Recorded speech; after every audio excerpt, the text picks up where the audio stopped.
time to play ball. Welcome to the podcast with no limits. Whether it be sports, current events, or random thoughts, this is the place to step in and stay a while. Your host is a proud alumnus of Rio Hondo Prep, a former minor league baseball umpire, and a man with strong opinions. Welcome to the Get Home Safe podcast and your host, Matt Hersema.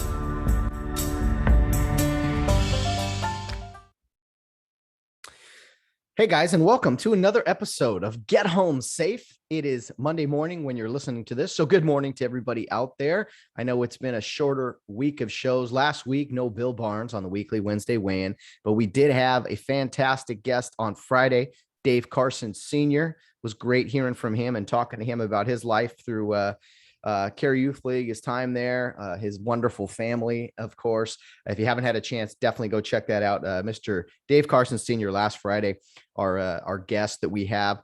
New guests every Friday, as you guys are aware, but no Bill Barnes, at least for the time being, on Wednesdays. So I might take a break just to let you guys know here off the bat. On Wednesdays and just do a Monday, Friday show. But I also might sneak in an episode here or there. So I'll get to more of that later. But today's Monday when you guys are hearing this. It's actually Sunday morning here for me recording. A little tired. I stayed up late watching the USC game, got home from work, watched the end of the Rio Hondo game. Second half because I watched the first half on my phone. And then Valerie and I watched a movie or show or whatever. And then I dove into the USC game very late, hadn't known the score, and recorded it and probably didn't start it till after 10 o'clock. So it went pretty late. I kind of wish I had not watched it because SC blew it, looked bad. First time in 61 years that Oregon State wins in the Coliseum. So congrats to Jonathan Smith, the head coach of Oregon State, a former Glendora High product. So he's doing big things, but SC is just, it's over. This has got to be a low point. I know there's been some awful moments throughout its history, but this is bad. This is really, really bad. Interim coach. I don't know how much you can expect, but it is what it is. I'll talk a little bit about that with head coach Mark Carson today from Rio Hondo Prep. It's a Monday edition of the podcast here in the fall. So we're doing a Rio Hondo Prep football show, much like we've been doing the past few weeks. Rio comes off a 44-9 victory over Linfield Christian. It was actually played last night, Saturday night. So Coach Carson, very dedicated to the podcast. He takes that long bus ride home, almost probably an hour and a half to get home, and then wants to jump on here on the podcast briefly before he's got to get off to go get donuts for the Carson girls there, a Sunday morning tradition. So very dedicated family man and very dedicated to the podcast is Coach Carson that we will get to here shortly. I've been encouraging you guys to send in voicemails, emails regarding the Rio Hondo Prep team. I want to make this very fan interactive, especially the alumni. You know, guys are able to watch the Rio games now from afar on Facebook Live. I think it's awesome. And I think more people have paid attention who maybe otherwise would not.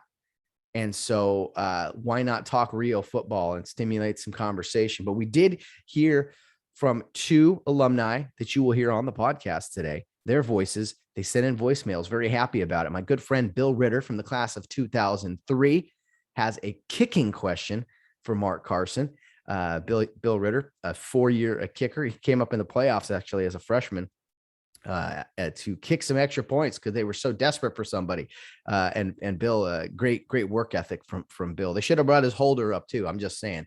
But anyway, Bill Ritter has a great question for Mark. And then Landon Goodwell, I believe still the all-time leading rusher at Rio Hondo Prep, class of 05, played on the 04 runner-up team, and of course was a teammate of mine as a sophomore and as a freshman as well. Landon played as a freshman in the playoffs for us and did great things. Won a championship his freshman year, so 2001 champs indeed. A couple of teammates of mine, they sent in voicemails for Coach, and Landon, of course, was watching closely because Rio was playing his old college coach, Deshaun Burns.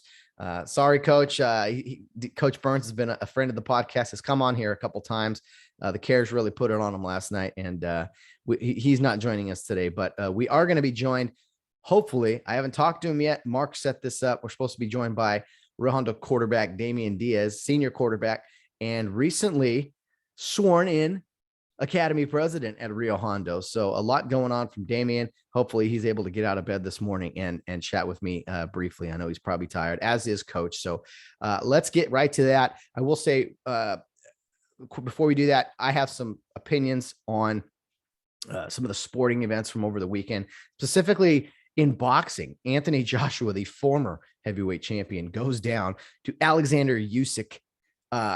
Just incredible, amazing. I can't say it enough. It took away from a fight that I was hoping to see down the road in Tyson Fury and Anthony Joshua, but more of that later. I will probably have NFL reactions for you guys as well as college football. I want to talk about that. A big upset in boxing, one of the biggest in years. Except for Anthony Joshua's previous former upset when he was upset by Andy Ruiz. Anyway, we'll get into all that. Get into that and much, much more, maybe on a Wednesday edition where I just talk some sports. But today I want to get to our weekly guest, head football coach Mark Carson, and talk about the great win on the road at Linfield Christian Saturday night, 44-9, as Rio Hondo Prep improved to 5-0 on the young season. So let's get right to it. Here is head football coach Mark Carson. Okay, we're joined again by Coach Mark Carson. He's got a rowdy house this morning. They're probably really hungry. Look forward to some donuts or something. I don't know, Coach. Mark, a 44-9 victory last night over Linfield Christian. How are you feeling? And good morning, by the way. Oh, good morning. Yeah, feel good. We got cousin David Daniel, my brother's son, over here today. So they got up bright and early, and it's rowdy in the house already. But feeling good. Good one last night. Got back around midnight, and fun bus ride home, obviously. Yeah, a lot better with a victory and probably less traffic late at night. So got back at midnight. You're up bright and early here for the podcast, Mark. Can't thank you enough. And I think everyone wants to know off the bat who watched the game last night. Probably the biggest concern coming out of that was the health of one Ryan McCullough. Take us through, first of all, were there any other injuries? And then what can you tell us about Ryan's injury? Yeah, nothing but the normal nicks, that you experience every football game. Everyone's pretty healthy. Ryan's going to be fine. He stayed down for a minute, but I won't specify the injury just because we don't want our opponents trying to target him or anything. But he's going to be fine. And if it was a tighter game or a big game, playoff game or something, our medical team, who's great, Dr. Fairley, Dr. Walsh, we're both on site, they would have let him go. But considering the halftime score, they recommended just shelving him for the rest of the night. And so that's what we did. Yeah. And again, without going into details, the play was just super awkward. End of the half, it just unfortunately, that's how a lot of these injuries are in football. It's something weird that's like, really, did that just happen? It's always the weird stuff. Anyone like us, like you, myself, who's been watching football a long time, it seems like that's when they always happen, just like a weird play. And when it's the normal flow of the game, it never happened. But when and you can just say, oh man, it didn't look right. Friendly fire. I mean, there's just all kinds of elements to it that anyway, we won't get into it. Hope he's good. That's good to know. That's something we haven't talked about, Mark, is your medical staff. Really, I mean, for the size of the school, Rio Hondo has got an incredible medical staff. Dr. Walsh, Jeff Fairley. I mean, what's it like to have specifically those two guys, two former CIF champions as well, two tough football players who are kind of your medical guys? Not all argument. Yeah, it's great. And then you throw in Dr. Jason Steris, who is a resident right now and in the middle of 80-hour weeks, so he can't always be on the sideline. But when he can be there, he comes too. And they're all just like obviously super bright guys, tough in their own right in that they played, which is cool. So they understand what the guys are going through, and tops in their field, super, great guys. And so it's reassuring, I think, to our parents, especially knowing that we have really good, dedicated medical on the sideline for every game. And it's cool for us coaches because we know they played, they get it, and they aren't going to they aren't going to hold the guy out unless they really think they should hold the guy out, and they'll just shoot straight with us. And knowing that they have complete control over any decisions like that is cool. I think reassuring for our parents, but we know they're going to make good decisions. So we love those guys. We really appreciate them coming. And they, Dr. Walsh will ask, 10 months in advance, hey, can you give me the schedule? I got to make my work schedule and plan my vacation. Yeah, we'll give it to you, Dr. Walsh, as soon as we got it. So it's cool. Only at Rio, man. It's special. That's awesome. And yeah, you're right. You're not going to get, I've been around a lot of medical staffs, being a referee for so long. And I've seen some medical personnel, it's like, wait, what's wrong? Oh, his fingernail came off. Oh, well, he can't play anymore, but no, it's nice to have two guys like that who would be like, he's fine. He's got to toughen up, but also they're not going to overstep either. And, always be, for safety, not to mention, I know he doesn't really do it much more, but I mean, your offensive coordinator, Randy Johnson, we've given him a ton of praise, an athletic trainer. So if something goes down at practice, maybe, the cares are taken care of. Yeah. He's at every practice, obviously. And he's a great trainer. He actually does our taping before the game, so amazing. While the rest of us coaches are kind of just chilling, chit-chatting on the sideline, waiting for guys to get ready. Mr. Johnson's in there taping. So, good job. He diagnosed me and a couple of my teammates a time or two with wussitis, said, toughen up.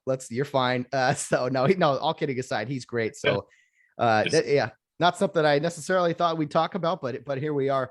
Mark, I got a surprise for, well, not a surprise. I've been promoting this, for the past few weeks. We got some voicemails for you calling into Coach Carson. Let's do it. Let's do it. We got two from two Rio alums. The first from Landon Goodwell, who, this game tonight or last night was pretty important to him playing Coach Burns. So first we'll hear from him, from the class of 2005, CIF champion in 2001. And is Landon still the all-time leading rusher at Rio? Yeah, I believe so. Okay. We don't want to pub him up too much. You got to catch him, JG or Geo. But anyway, here we go. Let's hear from Landon Goodwell coming to us from Chandler, Arizona. Anyway, the Phoenix area. Here you go, Coach. Coach Carson, great win tonight. Thanks for putting it on those Linfield Lions. I don't have to hear it from Coach Burns anytime soon. But hey, I wanted to ask you, I've noticed that you guys are just dominating teams this year, and it's not even fair almost out there on the field. Do you attribute that to having the extra time due to COVID, canceling the season last year? Did you guys take advantage of it in the off season? A few more practices, a little bit more focus on the small things, getting the squad together? Or are you guys just flat out more talented than the teams you've played so far? I just wonder if other teams were able to, or took it as serious as you guys did in the offseason with the extra time, if you guys just took advantage of it more than other teams did. But anyway, great game tonight. Great win. Go Rio. Thanks, Landon. Coach, your reaction. Hey, great to hear from you, Landon. Thanks for checking in. Man, that's a really good question. First of all, this is a very talented group. So, yes, we're probably more talented than most of the teams we've been playing. That's probably going to change in the next few weeks, though. So stay tuned for that. And as far as our preparation, I think people look at those games that we've played so far this season. We're 5-0, and you guys are making it look easy. But the preparation, and for our guys, a lot of schools during the pandemic kind of put their football program on the shelf, and we didn't. And we were one of probably the few schools around that we kept coming. Now we had to, go through the whole rigmarole of COVID and have guys screened and all that, and keep distance when you had to, especially at the beginning. But our guys kept coming, so it seemed like we've been doing football for a year and a half, and the amount of work they put in the off season, COVID and non-COVID, while the games look easy, that was not easy, and so our guys should really be credited for really their perseverance perseverance, their resilience during that time. Because it was always like, guys, we don't know if we're gonna have a season. We might not. And then we ended up having the little mini season at the end of the spring. And then that just rolled into baseball. And then we were right back in football. So it's almost like we've been in football mode for a year and a half. And we've had to do some things to keep it fresh and keep it fun. But, and so we can just go. And so even like this week where it was science camp week for half our class or half our team. So we didn't have a practice together all week. We go out and we're executing, and we were kind of worried about that. And we're executing and we're hitting and took good care of the ball. And that's really just a credit to the guys and the fact that, you know, we sold it the best we could. Hey guys, we might have a season, you know, but really they were, we didn't know, no one knew, but they were game for it regardless. And so really credit to them and credit to their parents for trusting the coaching staff and the school at Rio that we were doing things right. And so, yeah, I think it has paid off. And you kind of see the results on Friday and Saturday nights. Yeah, absolutely. And, you know, you and I talked a few times during that long stretch of time and just how challenging it was. It's a tribute to the coaching staff too, Mark. I mean, you guys are humble about it, but you really did lead those guys along the way, pushing them to do whatever they could, whether it was in the weight room or practicing without a ball, whatever the crazy restrictions were. But you can really tell the difference. And I knew with the lack of practice already for some of these schools that you guys were going to excel more. You haven't done anything that other teams could not really be doing, right? I mean, you did what you guys could, and it's a tribute to your success. Yep. Just did what we could. Yeah, man, it's crazy when you start replaying it. Like even we would do passing drills or whatever, and you had to, at that point, the rules said, the guidance was you had to like spray down the balls between each pass. And so we'd have a guy, you know, one of the coaches would get the ball, spray it, wipe it down, and give it to and it was crazy, but wow. We did what we had to do. And yeah, it's cool. The coolest thing is just to see the kids get rewarded and having a lot of fun on the field. And thank goodness we had a season. And yeah, it's just cool that they got kind of rewarded for their perseverance. And definitely. Yeah, there's been this hunger, you could tell, you building up for this buffet. When are we get into this buffet? But they've, you know, they finally have got to it and they're just devouring it. So it's awesome to see. And in future shows, maybe even a little today, even I would like to get into kind of the behind the scenes of the program a little bit. Like it used to just be, Mark, hey, you showed up in August, 2 weeks before the season. I hopefully you guys ran a few miles in building up to the season and away we go. But now, because other competitive programs are successful at this as well, it has become more of a, not necessarily year round, but a lot more goes into a football season than just a few weeks in August. Right. Yeah, we do. The off-season training, and we're looking forward to doing it. This will be our first year with our new weight room and stuff. But, you know, we just know we got to keep working. And so even when they're playing other sports, they're in the weight room and kind of a year-round training program. And it helps them in the other sports too, don't get me wrong. But just kind of to keep up, we got to do that.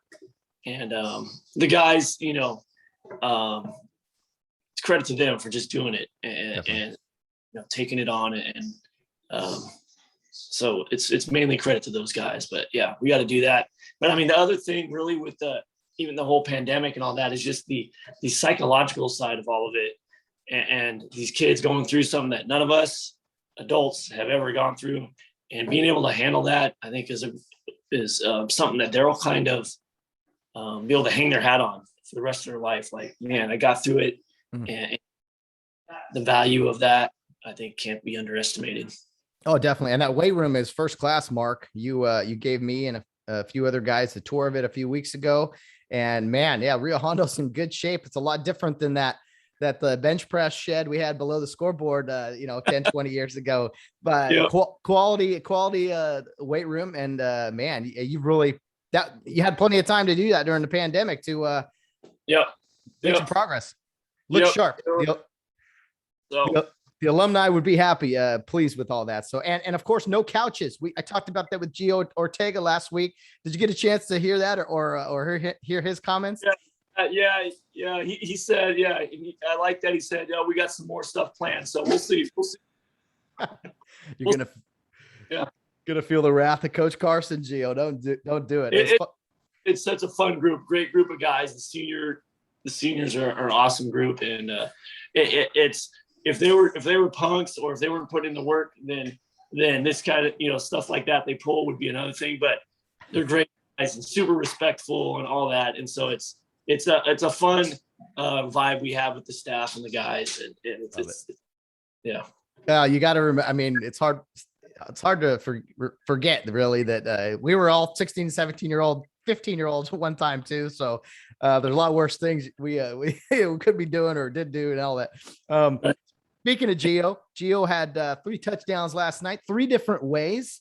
He had a rushing touchdown for let's see here, a 52-yard rushing touchdown, a 24-yard reception for a touchdown, and an 80-yard punt return for a touchdown. White team still kicked to him. I don't know. Great performance from him. That first touchdown pass, an outstanding route and an even better throw, I thought, to really set the tone. Yeah, great throw by Damian, and you could tell they were loading up the box to stop the run, and very feisty. And it was good. They hit, and so Coach Johnson obviously recognized that early, went up top, and to score is that right after a turnover. I think that was right. Yeah, and it's deflating, when you think you're getting some stops and then you just go over the top. And Gio's, he's just so fast and so fun to watch. It's cool. It was cool. Great having him on the program last week. Oh, go ahead. I agree on the punt return. I don't know why you would kick to us, and that's obviously our hope, is that he gets enough of those on tape that they stop kicking to us and just either go for it, and then we get great field position, or they just kick it out of bounds 20 yards and then we get great field position. So, Either way, you're winning. A lot of options there. A lot of options. Yeah. That is great. But no, Damian Diaz, he's supposed to join us. You gave me his number, and he's supposed to join us today on the program as well. Senior quarterback, recently sworn in Academy president. I thought that throw he made, little under pressure even. He kind of waited an extra half second and really put that thing on the pylon. Yeah, it was a great throw. I think he probably got hit afterwards too. And they were bringing a lot of pressure. So it was good for him to see that throw under duress. And that's one thing we did do during this week is we still threw and guys kept their timing down, kept sharp. So that was good. Well, Mark, I can't believe the numbers here when you look at it. They do great work at 210 Prep Sports, by the way, with articles for you guys. But you outrushed Linfield 268 to -1. You couldn't even let those Lions have a yard. I love it, Mark. Great defense and, of course, incredible running attack from you guys. Yeah, guys were flying around. Coach Burns, their scheme is really good. They're going to be fine. They're a young group, and so we already rescheduled for next year. They're coming to us, and so I think they're going to be just fine out there. But they're a young group. We're a very senior laden group, and you add that in to just being a good team in our preparation, and you kind of see the results. Yeah. Oh, definitely. And how was Coach Burns before and after the game? If you saw him before, I'm not sure, but after the game, Landon's very proud of the Cares for taking it to his former coach. Did he have anything to say specifically after the game? No, just congratulations. Right. Man, it's tough after, you get blown out like that. You don't want to chit chat. Sure. So I think get to his team, but he was very cool before the game. You can probably see it on film. They have a brand new surface there, playing surface, and it was really nice for probably the best whatever you call it, artificial grass that we've played on, and they just put it in this year, so it's really good. And so sure. Nice up down there. They had a really good vibe, huge crowd out on their home side, and great food. It was just a cool setup for them, and I think you can see they got it going on, and they're going to be just fine down in Temecula. Once this group they have gets gets going. So yeah, well, it's a football hotbed down there. Really, really good athletes and programs, and that's the thing, Mark. With them, it seems like there's an actual program. You can have a football team and you have a football program. There's a big difference, and it's all the little things. You know, I heard on the video, the cheerleaders, the DJ, the crowd. I mean, they were into the game even though they're getting blown out, and a good vibe down there for sure. Yeah, great setup, and really organized and first class operation. So they got a great program. A fun little relationship there. You keep making these good relationships with coaches and teams that are far away. You know, Boron and Linfield. Yeah. So it makes for some fun road trips, I guess. Let me see here. You talked about Damian. You know what I want to talk about briefly, Mark? I do have another voicemail for you later. From my good friend Bill Ritter from the class of 03. But I want to talk about in the game. I saw some guys that maybe we don't mention their names a whole lot that I thought stood out with some of their effort, some of their great plays. You can look to Calvin Johnson. I mean, he ran the ball 8 times for 82 yards. And I know he gets some passes here and there too, but who else did I wrote down? 2 guys in particular stood out to me. Josh Tafflinger, Royal Young, very active. I felt like their name was called a little bit more than usual. I mean, the other guys get the headlines, but I mean, what do you make of those 2 guys or 3 guys that I mentioned? Yeah, Calvin obviously did a great job. He's Mr. Versatility. He's our Swiss Army knife, can play really anywhere on the field, literally on offense and defense.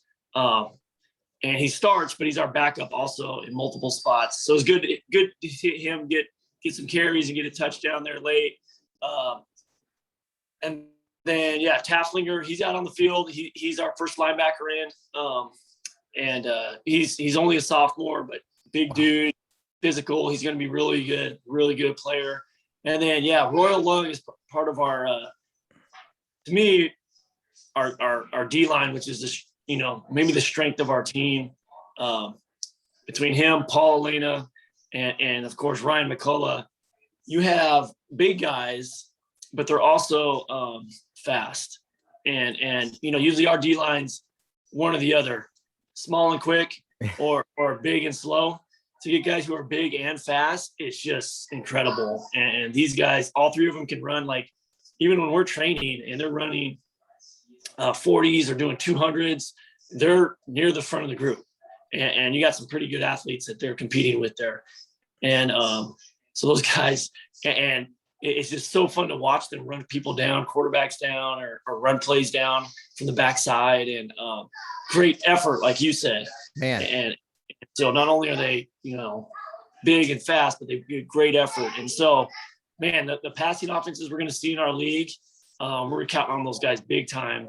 Because you can't necessarily pressure with 5-6 guys like we'd like to when the QB is throwing the ball quick, and you got to have guys back in the backside to cover. And so we're going to count on those guys, and they're going to be really the difference in the game if they can get to the quarterback and apply pressure without sending a lot of guys. So, well, no, it's just nice to see effort from guys, an extra type of effort, because you can coach it all you want. Ultimately, effort is a personal choice. It's the one thing you can control. And it's just great to see kids motivated, again, that don't get the press clippings that other guys do, that do the dirty work, that are hustling, because it takes an entire team. It takes, 22 positions on a field. And of course, that's probably your entire roster is 22, whatever it is, 25 guys. So no, I love seeing that from guys. In the blowout games, you get a little bit of your younger guys in as well. Not so many JV games this year. One of my favorite plays late in the game was I think it was all 3 of them were freshmen, maybe gang tackling this varsity player for Linfield. Colby Johnson, lineman, he blocked an extra point. That was great to see. So a lot of blowouts. You get a lot of young guys getting some playing time as well, right? Yeah, that's the benefit. Yeah, without a long JV schedule, a big JV schedule, it's good that those guys are getting some reps, and it's good for them to get rewarded, get their name called, get out there on a Friday night in front of the big crowd. And it's cool for them. So they've kind of missed out on the traditional JV season, and a lot of programs are struggling without lower level teams. And, we would have a hard time doing that, a full lower level schedule. But it's good for them to get out, and they're going to be the guys next year and moving forward. So it's good for them. Yeah, experience indeed. We all remember that first varsity game as a sophomore in the playoffs or whatever. I remember the first time I got experience, there was someone wasn't in on an extra point. I was a sophomore. Mr. Dane turned, he grabbed me and threw me in. I was like a guard on an extra point or something. My first ever Rio play. I don't even think they rushed, but I was ready. Mark. Yeah. Hey, was your brother Todd in town? I think he mentioned he was in town for the game, and his son's over there, I think, right? So yeah, they came in town and they're heading back up today. But yeah, they were in town. They got here Thursday night. Went to a game Friday down in Orange County, saw the CJ Bezuzzi play down at Elisa Miguel, and then hung out here yesterday, and then went down to Linfield. So good football week. What's Todd's thoughts on the games? Did you talk to him, or is he close by? Maybe he can share a few thoughts. I don't even. Yeah, he is. Oh, he is. Oh, he's right here. Yeah, he just heard that. Yeah, he just said you guys look even better in person than you do on Facebook Live. So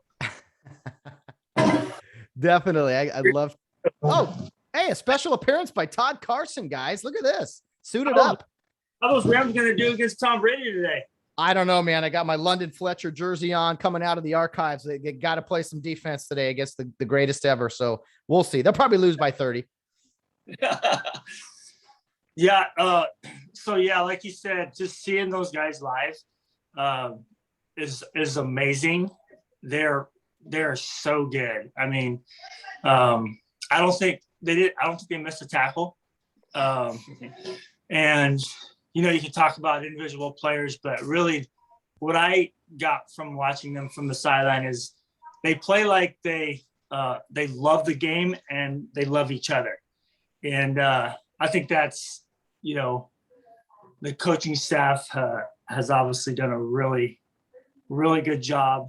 And, it's a really, really great team. So yeah, it was just a joy to be there, a joy to see this group. And, that offense is unstoppable. And as soon as Mark figures out what's going on, the other team is, they're stoppable. Yeah, unstoppable versus stoppable. Yeah. So it's an exciting team. I hope they get into the playoffs in a reasonable division, because they'll win it all. So yeah, good stuff. Todd, thanks for stopping in, man. That's awesome. Special guest appearance today. Guest appearance. I had the patriarch Mr. Carson Sr. on the pod on Friday. I don't know if you guys get a chance to hear him, but man, he was a lot of fun to chat with. Yeah, that was great. Yeah. He actually had some nice words to say about you two guys, which I found just so crazy. But yeah. Hey, I got another. Cool. Matt, cool thing you're doing. You're creating like an archive of all these stories and people. And so just segue here, but you're doing an awesome job at that. And, this stuff it's like timeless and it's priceless, dude. So I know a lot of people really appreciate it. So thank you. Oh man, I appreciate everyone tuning in, and I'm glad people like it, because I love doing this, and it's getting harder and harder. This morning was a little rough, getting up at 7:30 after I stayed up. I won't tell you how long, watching that abysmal performance at the Coliseum. I recorded the game and I didn't know any results, so I watched it like I was watching it live, pulling my hair out. And hey, congrats to Jonathan Smith, Glendora High product, but man, the Trojans. Oh, I'm glad I missed it. Yeah. Yeah. But here we are, cup of coffee, Rams jersey. I'm ready to go. Quick turnaround, anything for the podcast. Hey, Mark, another question for you I want to get to before you got to run off, from Bill Ritter. And maybe Todd has an answer to this question. I don't know, but my good friend Bill, a little different cat. He lives up in Portland now, and I love him. He and I are a little different, but nothing wrong with that. Bill actually was a kicker as well as wide receiver and DB, but played as a kicker as a freshman, came up in the playoffs, and because that team couldn't find a kicker for whatever reason. So Bill got a few extra points. You were coaching the freshman or JV team back then, and working with us. I thought they should have brought up the entire unit, me and Devin, the holder, but hey, whatever. Right. Anyway, Bill has a kicking question for you, Coach. Listen to this. Great. Shoot up. What's up? It's Ritter, 2003. Much love to you down there doing the thing with Rio Hondo. Really excited to get the updates on Matt's podcast. Shout out Matt. Get home safe. Y'all are already watching it, so I don't need to shout it out. I just have one important question for you, Coach Carson. I already know who's number one, so we won't even bring that up. I'm pulling a Larry Bird here. But who was the second best kicker in Rio Hondo prep history? Let me know what you think. Much love. Good luck to the Cares down there. I'll talk to y'all soon. Thanks, Bill. Hope all's well up north. Great question, man. You guys, like you said, Matt, that was like my first assignment at Rio was a JV special teams coach, and I don't know if there's a unit in history, for sure JV, that practiced as much PATs as we did and field goals. And so, that was fun. Well, man, just great memories thinking about those days. Because we got to go after we make 10 in a row or whatever. And then we'd always simulate, okay, this for the CIF championship. And then we'd always end up in your car. You had those towels because you were really, protective of your brand new car. I may have broken a cup holder of yours by accident, but yeah, you take us up 7-Eleven, and as typical high school kids, we'd get like a 64 ounce of Coca-Cola and Choco Dials. You introduced those to me. So great nutrition, great memories from, you got to start somewhere. JV special teams. That's right. Yeah. And you get high school guys that to do anything for a trip to 7-Eleven. Oh, yeah. Okay. Yeah. We're going to 7-Eleven. Yeah, I'll do it. And so, Bill, obviously number one. But man, we've had some good kickers. It's funny because at Rio, you rarely have a guy who just kicks. It's usually always a guy who's playing somewhere else.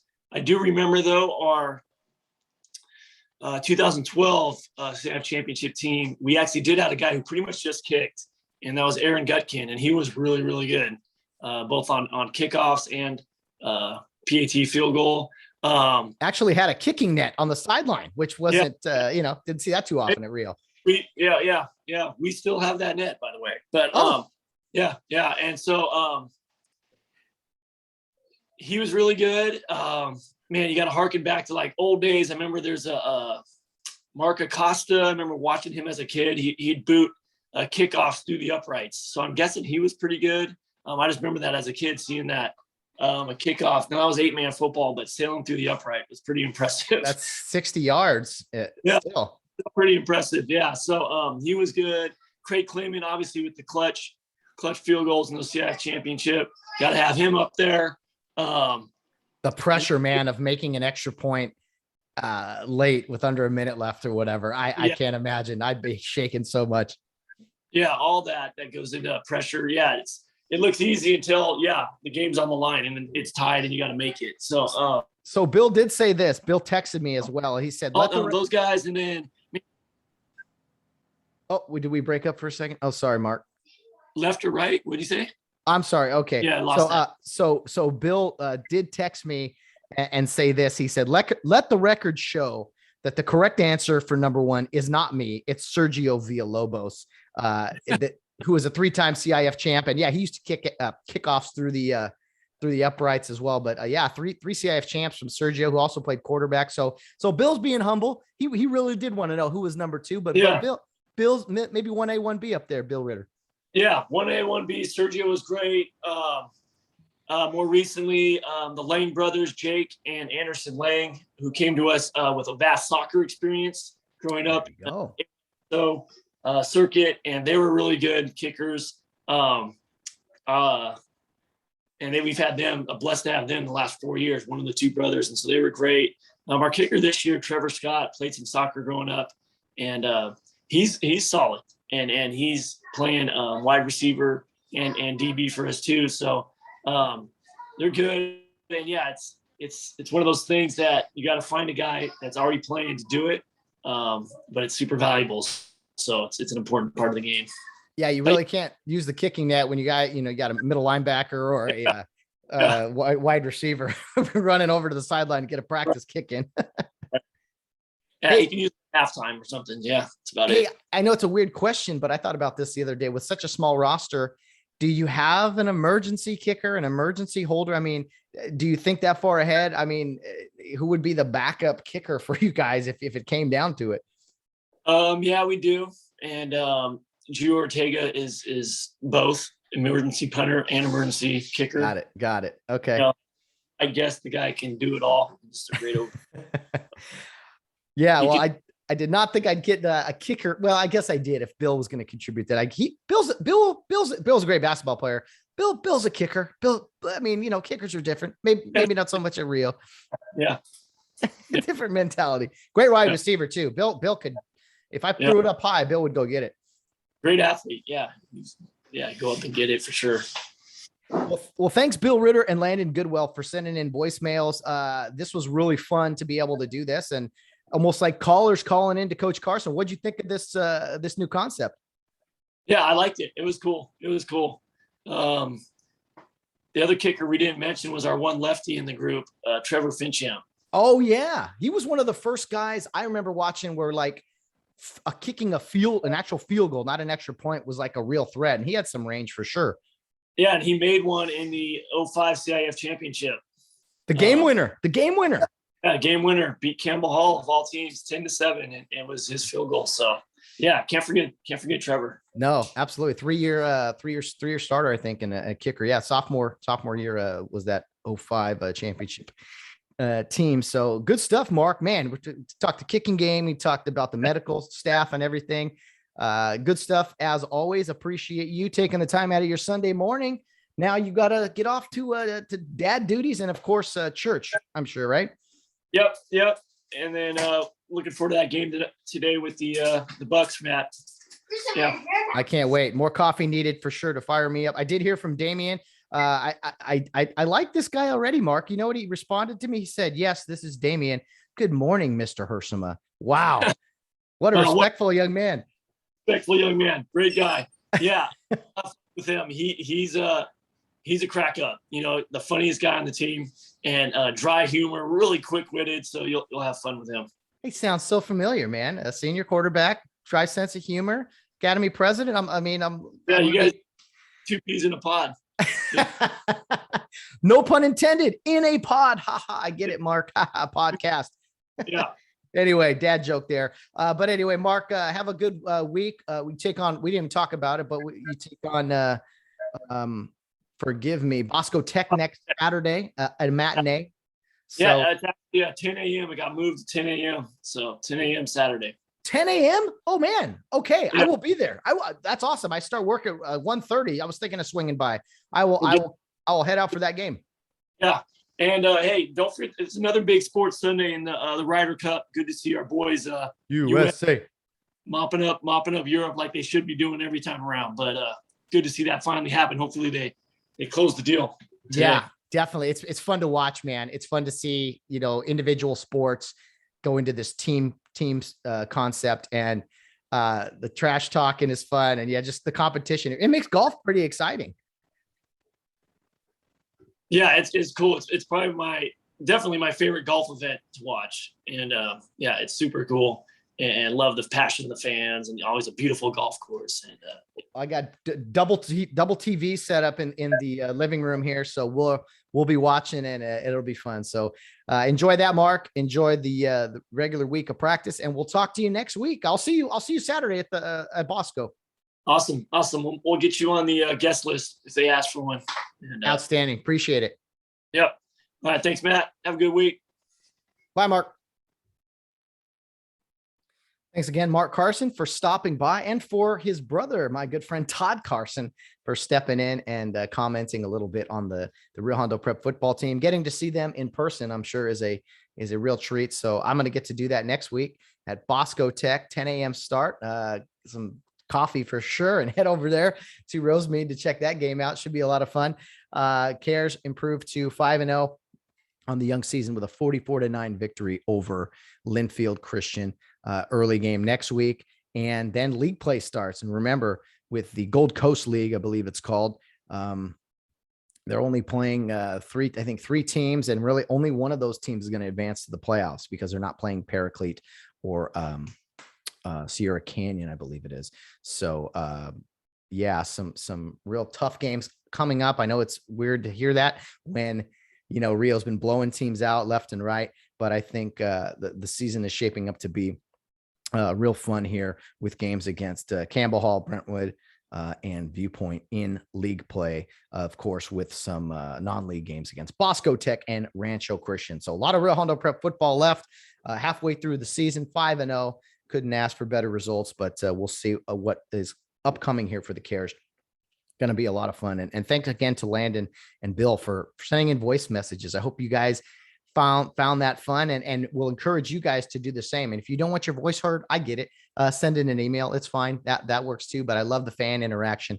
It definitely keeps this podcast fresh and fun. So thanks, Mark Carson and Todd Carson. Now we're going to be joined by the Real Hondo Prep senior quarterback, Damian Diaz, who is also the new Academy president. So doing some double duty there in leadership areas, of course. So Mark has told me this is an exceptional young man, and looking forward to chatting with him. One former senior, I was a senior at one point, but one former RHP quarterback to another. Let's bring him on right now, Mr. Damian Diaz.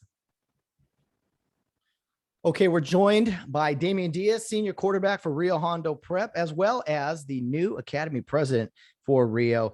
Damian, good morning. Thanks for joining us. Morning, Matt. Damian, I don't know how much you've listened to the podcast or your teammates do, but Gio Ortega was on last week. I wanted to talk to some seniors kind of here in the next few weeks. Did you listen to Gio's pod last week?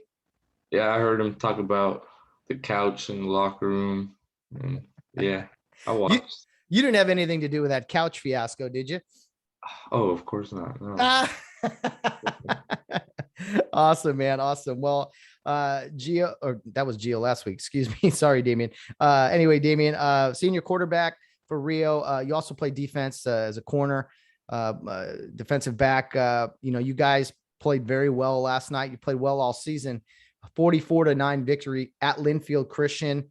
How was that long bus ride? And then tell me a little bit about the game as well. Bus ride, it was a little tedious. I think we were planning on taking a later rest stop to eat, but I'm glad we took an earlier one down in Glendora because a lot of guys need to use the bathroom. So it was a good early stop. Then we made it there. Normal routine, and game time came, and they just weren't ready for us. No, not at all. You guys looked so much faster really than them. I was really impressed with your first touchdown pass to Gio up the right sideline. I felt like you waited kind of an extra half second to kind of let him run by the defender. And then you were under a little pressure there. I thought you made a great throw under pressure. Did you get hit after the throw? And did you see the touchdown? I think on that throw, I didn't get hit to the ground. I think I did get bumps. But yeah, I waited a little because usually Gio doesn't turn that route upfield, but he did that time. So I was like, all right, I'll give it a chance. Really good throw. And you guys have had a lot of those wheel routes. I mean, we're not giving any secret away or anything. It's on film. Teams can see it, but it seems like a lot of times that's like almost the bread and butter, either the wheel, kind of leading the guy up the sideline, or occasionally kind of some shorter routes like out towards the numbers and such. Do you like kind of throwing the ball to the outside, to the perimeter, getting your guys in space? I mean, I love just hitting athletes in space because, everyone who catches the ball on our team, they can do some damage. Definitely, man. Yeah, so if no one follows Gio on that wheel route, they're asking for it. So yeah, big time. He had another big night last night, 3 touchdowns, 3 different ways. You as well. I mean, what's it like?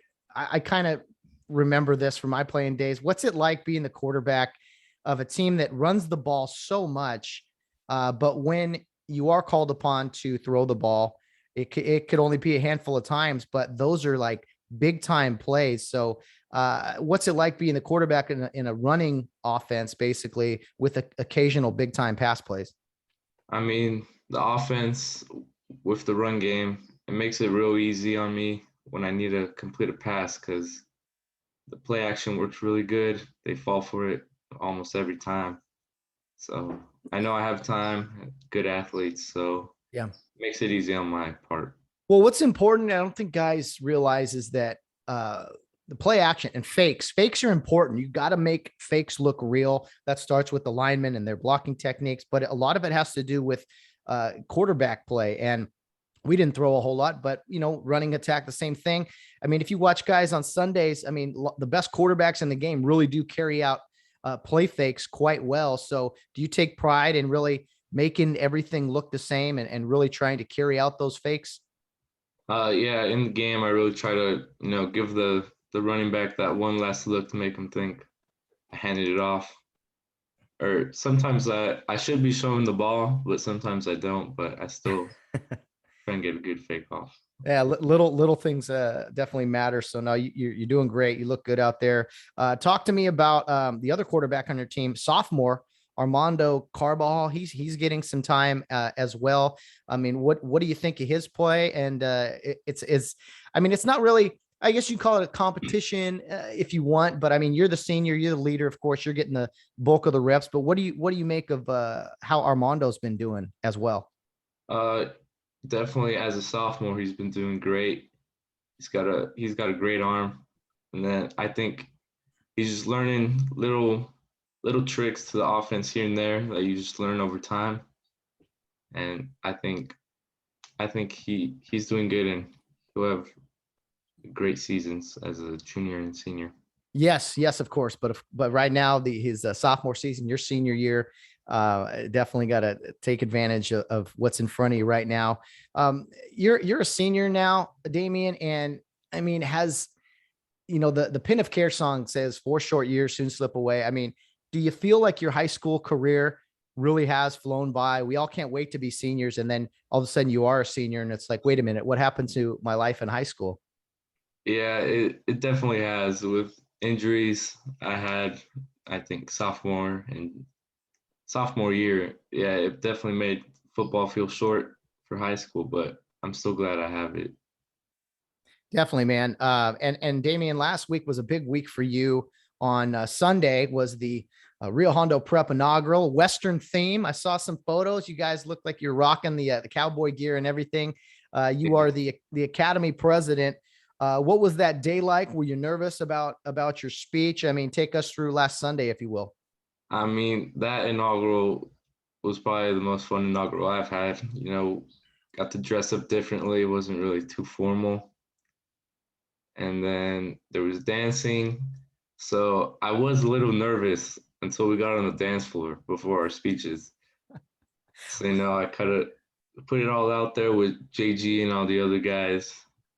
And then when it came to my speech, I wasn't really nervous because, I already made myself look like a fool on the dance floor. That's interesting. Dancing before the ceremony, before the speeches. I would think that would be after, but to your credit, like you said, it loosened you up a little bit. So maybe there's something there. Yeah, definitely. We practiced line dancing during the week so we could do it over there. And then after that, we had a little dance circle going, and that's where.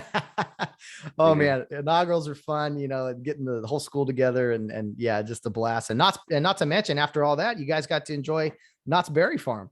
Yeah, it was a little packed, but weather was great, and it's just fun to be standing in lines and just talk with your friends.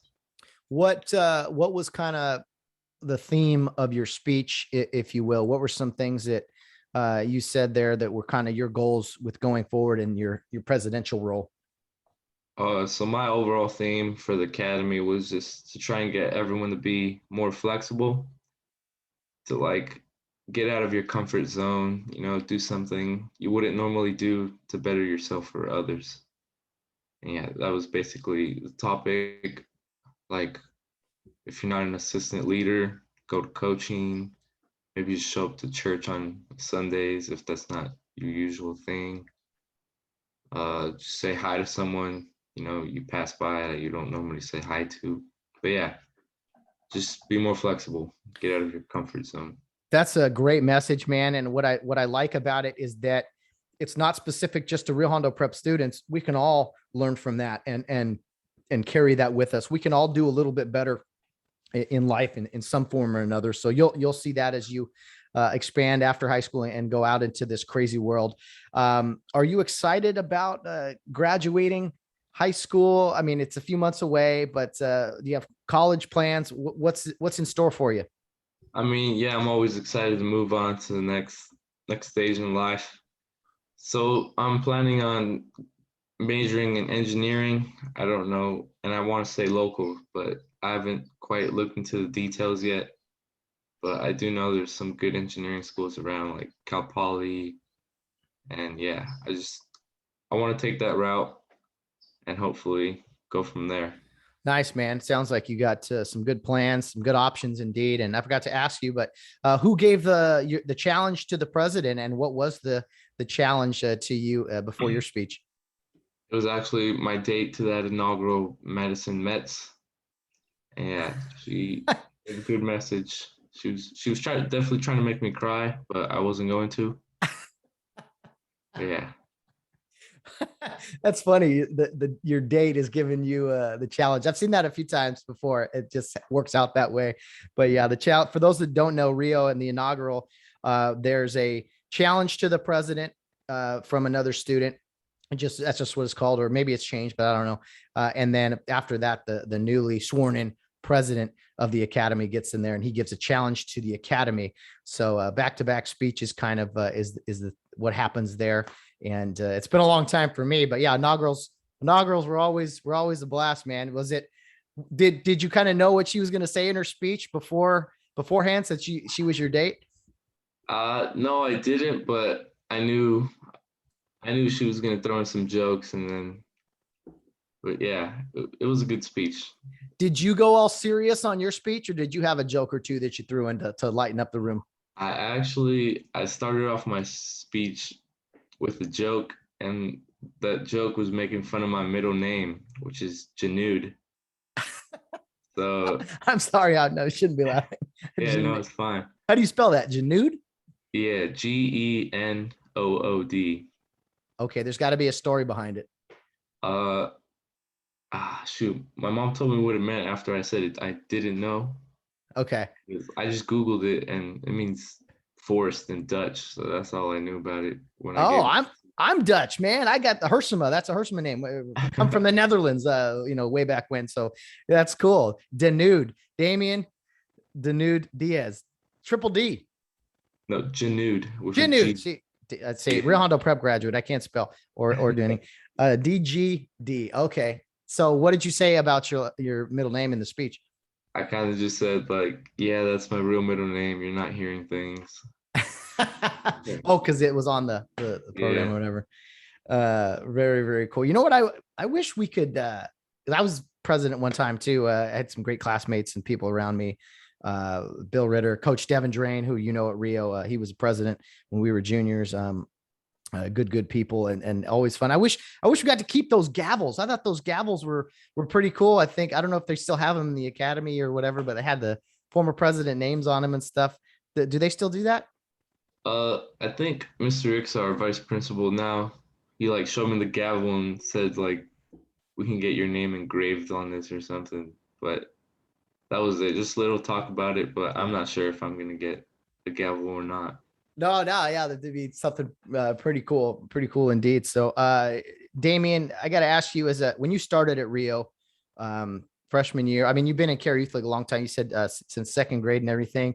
Did you ever think that you would be or could be the academy president someday? Was it something you wanted to do, or is it something that you never really thought about and just happened and it was unexpected? I mean, yeah, I started in Rio in 7th grade. And I always felt like, the guys would always listen to whatever I said. Not that I demanded them to do things for me, but it's just, I felt like my voice could be heard through them. They listened. So, and then this year, when we got to this year, instead of voting for people in, you had to fill out an application. So I asked Mr. Ixta, I was like, it was the last day of the tournament. I was like, have any guys filled it out? And then he was like, nope. And I was like, well, I'm gonna do this for the guys. So I filled one out, and then here I am. Interesting. I hadn't heard that. That's cool, man.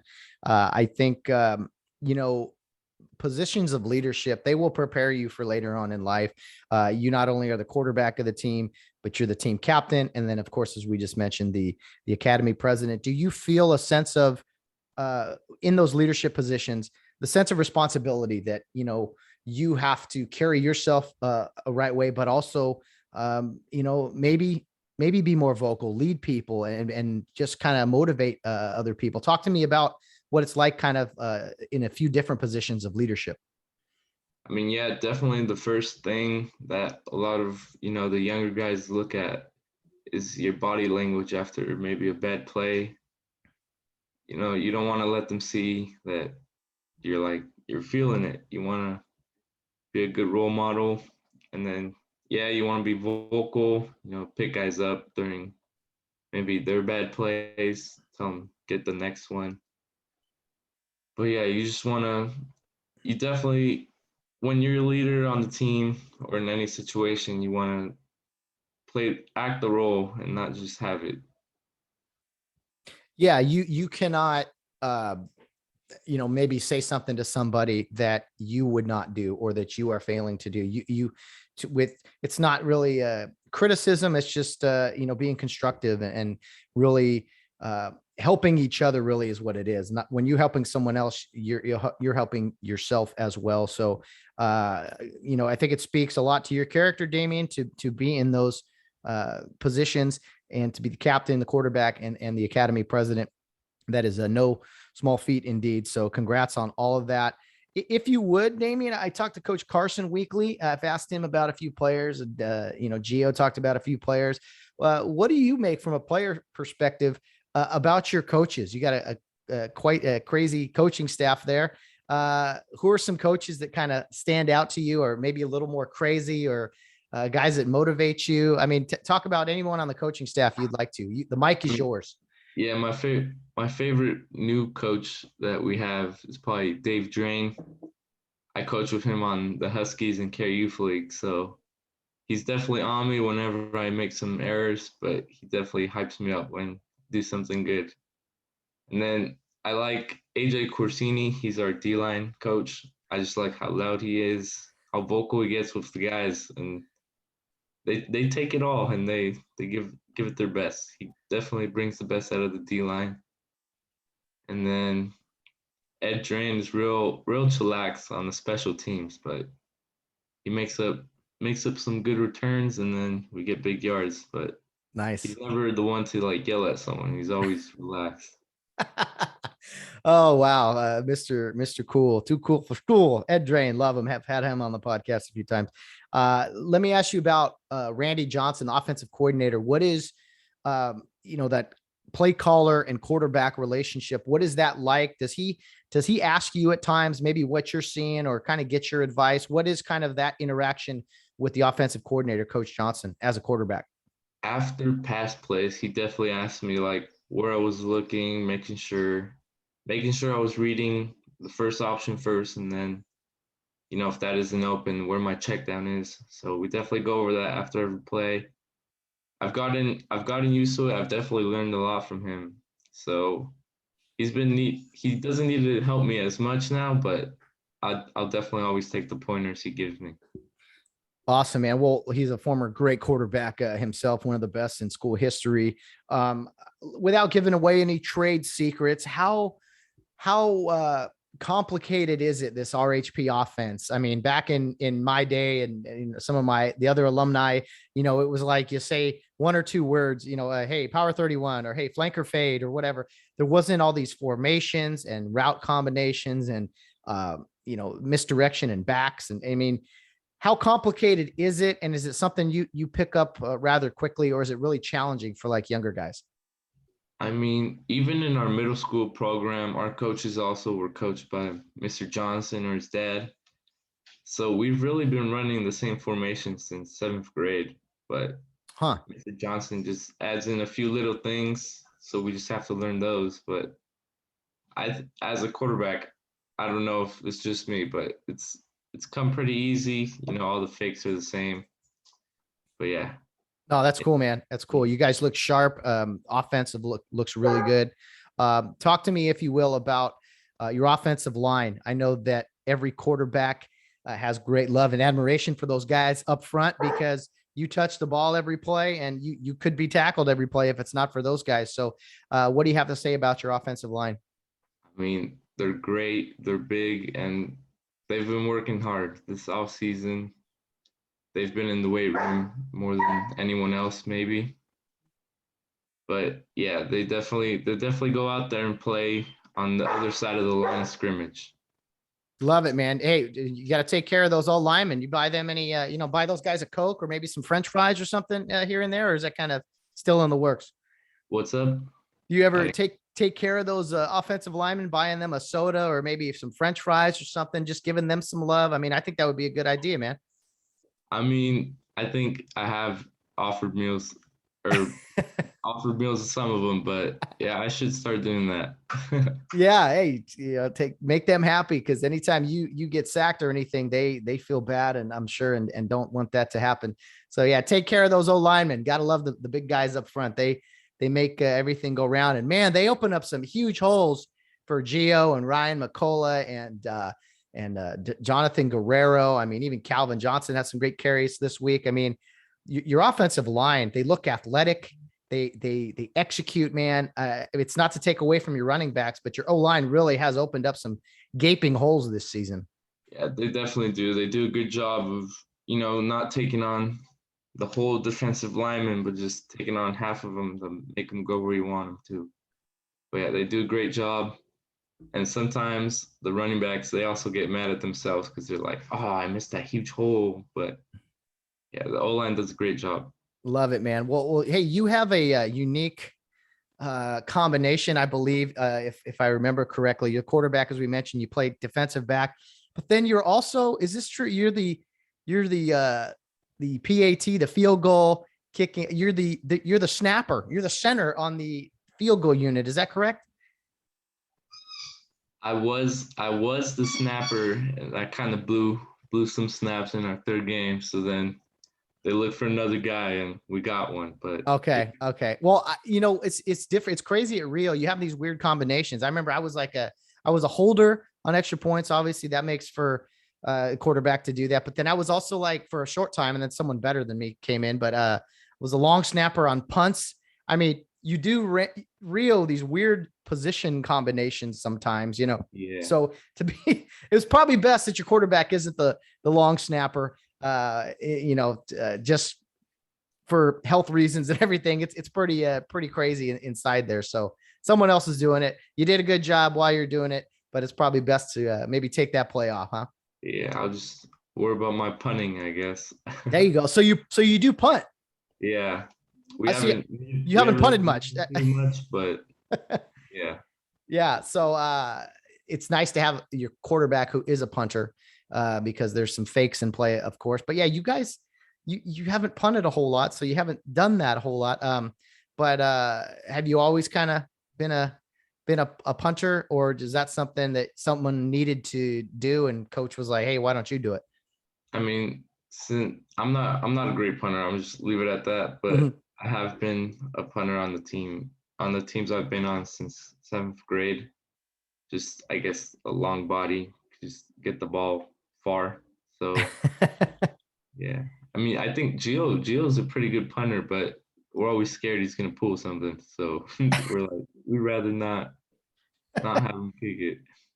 I don't know if these stats have been updated, Damian, but what I'm looking at, okay, let me see. Okay, this is only through 4 games. So I don't think last night's game has been updated yet, but before the Linfield game in 4 games, you were 11 of 14, and 11 of those, or 5 of those 11 completions have been touchdowns. So it's kind of crazy that you guys don't throw that often, but when you do, they're usually big plays or touchdowns. How do you feel about that? Is that kind of crazy, or do you know every time you throw the ball that it could be a big play? I mean, definitely every time I get the ball to one of my guys, I feel like they could take it to the house. And I think only 2 of those throws have actually been into the end zone. So I think 2 of them are maybe screen passes there. So You're right. That's a good point that if you lead a guy up a sideline, get the ball to him and then let him do the yardage. But you have had some good throws into the end zone. I mean, hitting your tight end. I think it's Calvin a few times. Just the team has just been all around excellent in the running game, the passing game. Special teams has been shady at times, but you guys also have some big moments there. Again, Gio with a punt return last night. I mean, you guys really are a very well-balanced team. And I know you're the quarterback, but do you like playing defense? You get in there, cover some guys or like to tackle guys? I love defense. So every time I win the coin toss, I'll say we defer because I just want to get out there and hit, get those nerves out on defense instead of at quarterback when they need me at the beginning. Oh man, that's awesome. My kind of guy, Damian, my kind of guy. Yeah. Defense was way more fun to put a hit on people. And yeah, quarterback's great too, but nothing quite like defense. So Damian, you guys are 5-0, 44-9 victory over Linfield Christian last night. Another touchdown pass from you. Man, you guys are rolling right along. Halfway through this season, 5 more games to go. How do you feel about the rest of the way? You guys excited to finish this thing strong? Yeah, definitely. The whole team has been looking forward to is Campbell Hall. They're also undefeated. They've had good close games. So yeah, that's not this week coming up, but the week after. That's the one. Yeah, that's the one we want. That's a big one, man. Well, definitely you got to take care of the Tigers from Bosco Tech first, get through that. Hopefully a victory, get healthy, stay healthy. And then, that league play, especially Campbell Hall, it's a big one. And some tradition there with Campbell Hall. Rio's first ever CIF championship in 11-man was against Campbell Hall. My brother was on that team, a 10-7 win out at Birmingham High School back in 2005. So a little history here. And I know you guys are up for the challenge. Yeah, we definitely are. Well, Damian, enjoy the rest of your Sunday. I appreciate you getting up early with me here to record this podcast. Rio Hondo Prep Football is in good hands with guys like you and that senior class, man. Keep up the good work. Seriously. Keep working hard. Don't take anything for granted. And man, I got to tell guys this, but enjoy every snap, every single one, because it goes quick, man. And when it's gone, it's gone. All right. Thank you, Matt. You got it, man. Talk to you soon. All right. I'll see you. Thank you very much. Damian Diaz, senior quarterback for Rio Hondo Prep. What an incredibly classy individual. Great young man, great leadership indeed there from Rio Hondo as the quarterback, a captain, academy president, just a great guy. I've heard great things about, just a pleasure chatting with him. So keep up the good work. Rio Hondo Prep as they improve to 5-0, taking on Bosco Tech next week, this Saturday, I should say, 10 a.m. game, early morning. Bosco Tech is in Rosemead. So for those maybe who aren't able to get out on Friday nights, maybe this is an option, a way to get to a game here. I'm going to try to stop by on Saturday morning, at least for a little while anyway, but should be a lot of fun. Not quite the long road trip that Rio had to partake in this last week in Linfield down in Temecula, but a short distance, close game this weekend against the Bosco Tech Tigers. And then, of course, league play starts. So big things ahead for Rio. Can't wait to jump on the podcast next week, talk about the game versus Bosco Tech and preview the Campbell Hall game the week after. So we'll have Mark Carson back on next week, and we'll try to be joined by another player as well. So guys, for those listening, for those watching on YouTube, I strongly encourage you guys, please jump on the email, the voicemail. You guys heard that today. Send in your voice messages and we can play those on the air, or your topics through email. Let's make this thing fan interactive and ask some questions for Coach Carson or for me. Alumni out there, if you want to talk about the past, that's cool too. We can pretty much do whatever we want with this thing. So more Rio Hondo Prep football talk on Mondays is the plan. And then this Friday, we have a special guest that we have a new guest every Friday, or some recurring repeat guests, but another long form conversation with a guest this Friday that I will tell you guys about on Thursday when I post the episode information, pictures of the upcoming guest. That is a big reason to follow the Get Home Safe podcast on social media so that you get the preview of who's coming on the show on Friday. So for those of you who have not, definitely check us out on Facebook, Instagram, and Twitter. Get Home Safe podcast is where you can find us, and Get Home Safe Pod is where you can find us on Twitter.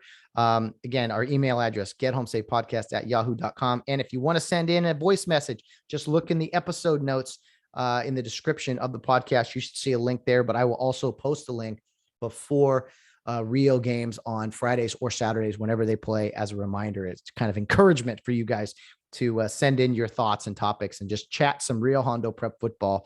The season's going by fast. We're halfway through it. 5 more games to play, and hopefully a few more after that. So thanks for all the support, guys. Appreciate you guys for listening, for tuning in, for watching on YouTube, for your comments. It's just the likes. It's been a blast, and I want to continue to do this here. The Rio Hondo Prep Radio Network, if you will, give the guys some love from alumni, and also just an opportunity to follow our alma mater, man. To follow a team that we can truly care about. I got my Rams jersey on today. They're taking on the Bucks. It's probably not going to go well for my Rams, but hey, I pull for them, I root for them, but there's nothing quite like rooting for your alma mater. And I know a lot of guys have enjoyed watching the games on Facebook Live. Being able to see that is really special, and talk football on this podcast. So let's continue to do it, guys. It starts with you, and I want to include as many people as I can here. From the alumni and administration and students as well. We're going to keep talking to players here in moving forward. So that's enough for me. Enjoy the rest of your week, guys. Probably not a Bill Barnes episode on Wednesday. I might throw something out, just me or maybe another guest to talk some sports, or I might just do a Facebook Live. I'm not sure. Haven't decided yet.